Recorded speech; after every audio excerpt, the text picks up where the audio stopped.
So stage 3 is storming. It describes the disagreements your members may have individually and often with the group as a whole. Yeah. So some members may have disagreements. Maybe it's just one person who is aggrieved, or it's the whole group. You don't like one person who talks a lot or dominates the meeting, or sijui amefanya nini, amefanya that. That's where the storming happens. So yeah, so that destabilization, yeah. Boyfriend and girlfriend wamekosana and they're the leaders, and then there's trouble in the group.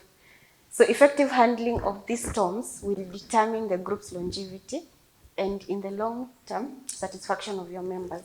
So how you handle that conflict will determine whether your group dies or survives.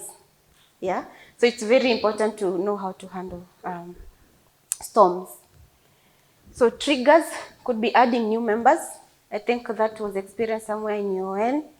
Adding new members, and then there's a whole destabilization. Lack of member commitment.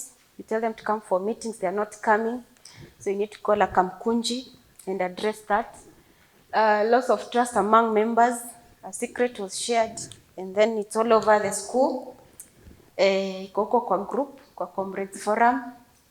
Yeah, so that needs to be addressed. Violation of groups, norms, and values. So maybe there are values and norms you subscribe to, but they've been violated. Absence of suitable boundaries. There are no boundaries. Lack of openness and sharing. Dogmatization or dogmatism and dominating behaviors. Yeah, the person who is always right in the meeting can't be questioned. Yeah, hiyo ndio noito. Wacha nikuambie. Let me tell you, you nyamaza ujui kitu. So those people, yeah. Failure to move beyond intellectual discussions. Yeah, so as I said, if you just talk about other things and you don't move past that, then there's a problem. You will find some people will start leaving because they don't feel like they're connected. Inability to conform, a problematic member. Yeah. So if there's one person who is always, destabilizing the group, if you're not able to handle them, then those are triggers of storming. Then breach of confidentiality, as I had mentioned. So how do you manage this? Because it's management. You cannot solve it. You cannot run away from it. It will happen, but you need to manage it. Yeah. So identify the triggers. As we mentioned earlier in the other slide. What is the trigger? So always problem solving. I think that's a skill. If you're leading a small group, you should put that in your CV if you manage to handle such. Yeah. Problem solving, conflict management. Yeah. So identify the trigger and the cause of conflict. Then remind your group members, individual members, of why we do small groups. So why do we do small groups? Our goal is to be together, long-term relationships, to help each other. So you're not victimizing them, you're trying to help them because of ABCD. Whatever your behavior is causing ABCD.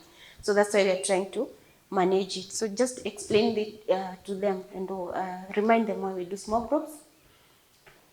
Yeah, and also remind them that it's your role to keep the group together. It's not the coordinator's role, it's every member's role. Yeah, if you make it your role, utapata burnout. Yeah, let people feel that they're part of it. They have a responsibility to keep the group together as well. So provide a referral or professional help where there need be. So if you realize the person is very difficult, or maybe they are dealing with an issue that you cannot handle, refer them. That's why we have a small group volunteer who you can talk to. That's why we are here also. You can also talk to us so that you can help. And then the last one, when everything else fails, tutasema tulijaribu, yeah? Be ready as a group to cut off an unwilling antagonist until healing takes place. It doesn't mean that you're leaving them for good. I mean, we don't want anything to do with you. You're just allowing them some time to heal of whatever it is that was disturbing them. Doesn't mean that they will not come back to the group. They can. but allow them time to heal from that and be part of it. See ile where you need help, you need healing, so you're banned from this group for the next 3 weeks, and you never talk to them. Just reach out and find out how they are doing.